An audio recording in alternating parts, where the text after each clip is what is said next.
All right, hey, what's up, everybody? Mike Lindsley back with you here. I am at the Brewerton Diner on a Sunday morning around 10:30. It is packed. Let's do 9 minutes with Mike Lindsley here. You got to get here, by the way. If you're in and around Central New York, this place is amazing. It's the official diner of the ML Sports Platter. They've got awesome breakfast items like hash entrees. They've got a Brewerton Benedict on the Texas toast with the bacon gravy. They've got a lot of other awesome lunch menu items as well. You want to grab a Reuben, you want to grab a Philly steak, you want to grab a Brewerton burger or a Hero. It's all here at the Brewerton Diner, and ask about their savings program, and don't forget to get them on Grubhub as well. I want to talk about CC Sabathia during this video here on IGTV, YouTube, and Facebook, and his Hall of Fame credentials, right? This has been a discussion lately for a couple of reasons. One, he's retiring. He announced that yesterday as we record this. Two, he's been in the game for long enough. And three, he's about to hit a big-time milestone. There's only a couple of pitchers in Major League history who have at least 3,000 strikeouts. One of those guys is Randy Johnson. Another guy is Steve Carlton. I mean, this list is super small. Sabathia will enter that this year. Could be early in the season where he enters 3,000 strikeouts. And frankly, it's very difficult to keep a guy out of the Hall of Fame with 3,000 strikeouts, much like it's hard to keep a guy out with 600 home runs, unless, of course, they've got the steroid thing, hunting over them, hanging over their head. What I know is this. When you look at why CC Sabathia could be a Hall of Famer, to me, it starts with the longevity without compilation. Now, what do I mean by that? He's not Harold Baines, okay? If you look at his entire career, every single year wasn't just average. He was also, in addition to that, he was a top 3 to 5 pitcher for a good, solid 4 or 5 year stretch, including postseason play. Remember when he absolutely, positively carried the Milwaukee Brewers to the playoffs? He basically was a one-man band in that rotation. He pitched every third day, and he helped get them there. He actually went 7-3 down the stretch, a really good ERA, and a bunch of innings pitched. When you look at the durability of this guy, you've got to be kidding me. He's going to possibly hit just about, he's going to come up a little short, but he's close to hitting a major milestone in terms of innings pitched as well. He is well over 3,000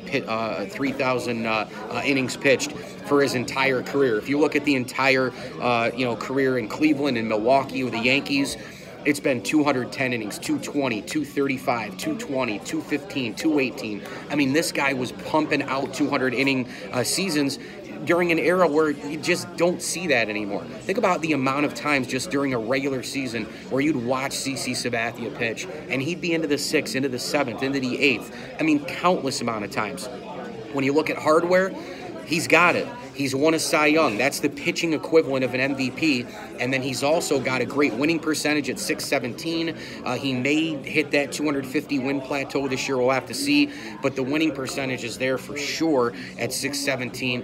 And, the other big one here, of course, is he's won a World Series. I mean, he won a World Series with the Yankees in 2009, was a huge free agent signing for that ball club, a team that needed him. They didn't have an ace. He supplied them with that ace factor. They had Andy Pettit, they had A.J. Burnett, they had a couple of their pitchers in the rotation. But remember, Phil Hughes was supposed to be one of those guys that year. Phil Hughes moved to the bullpen because he couldn't handle it, and ended up being an X factor out there like Jabba Chamberlain, who they couldn't figure out what they wanted to do there, so they stuck him in the bullpen. Should have kept him in the bullpen his entire career, by the way. But it was a Jabba, Phil Hughes, Mariano Rivera bullpen.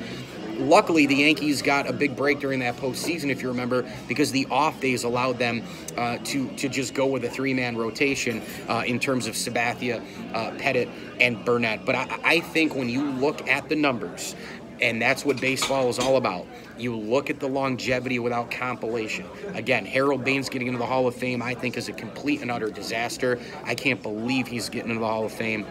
That guy never finished better than 9th in the MVP voting. He was never a top 3 player. He was never a top 5 player. I could probably count on 2 or 3 hands the amount of players that were better than Harold Baines from one year to the next. He was never a top echelon player. He was never a top echelon MVP, postseason player. He doesn't have a lot of hardware. He compiled through the years. Sabathia has played long, just like Baines, but he hasn't compiled. He's been a durable pitcher. He's been a war horse in the postseason.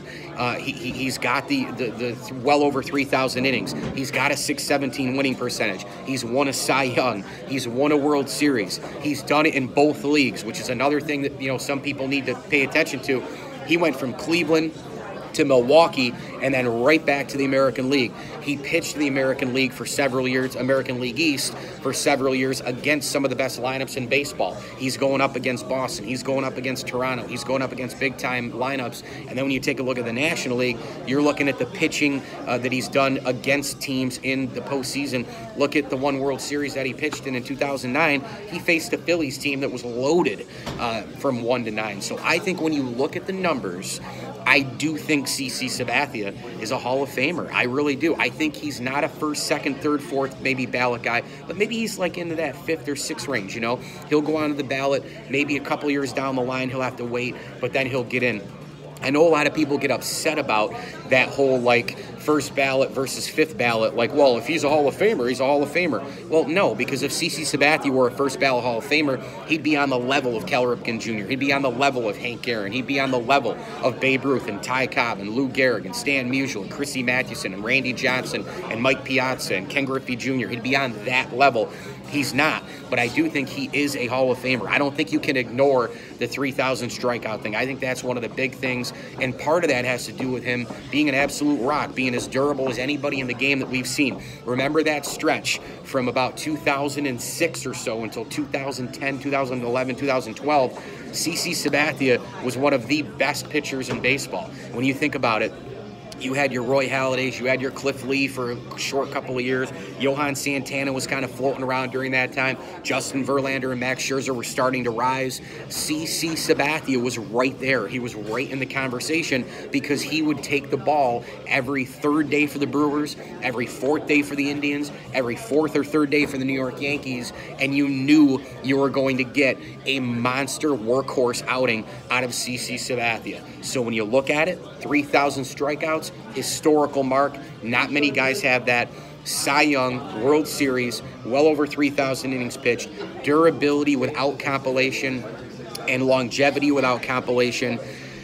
I do think and believe that he is a Hall of Famer and he will get in one day. And wouldn't it be something if, again, only Yankee fans feel this way, if they were to win it all in his final season? I don't see this team winning the World Series, but that they're going to probably play their tails off even more for Sabathia, just like the Broncos did a few years ago when Peyton Manning wasn't quite the quarterback that he used to be, and Peyton Manning, though in the locker room, influenced guys to play really, really hard to go win him another Super Bowl before he rode away on the Bronco into the sunset and the twilight of his career. So CC Sabathia, I think one day will be Cooperstown bound, and I'm all for it. Thanks for watching me, Mike Lindsley from the Brewerton Diner. If you're in and around Central New York, make sure you get here. Gift cards are always available. You can get takeout. You can get delivery. They'll do it on Grubhub for you. Ask about their savings program.